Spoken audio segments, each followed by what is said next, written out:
Okey, ramai pesakit tanya apa senaman yang selamat yang boleh dibuat kat rumah.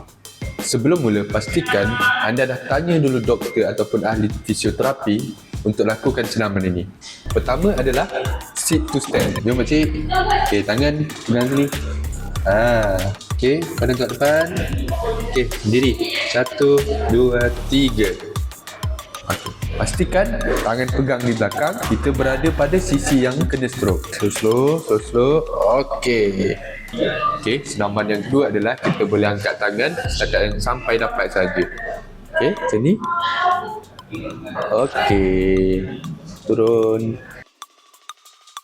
Yang ketiga adalah senaman pernafasan.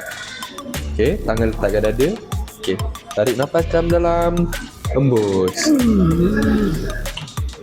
Yang pertama adalah pastikan dinding atau kerusi berada berdekatan. Yang kedua adalah jangan paksa bila anda rasa sakit. Dan yang terakhir adalah fokus kepada kawalan, bukan kelajuan. Anda boleh komen nak sekarang juga. Komen nak kalau anda nak kami bantu anda kembali merasai nikmatnya berjalan semula bersama Pukul.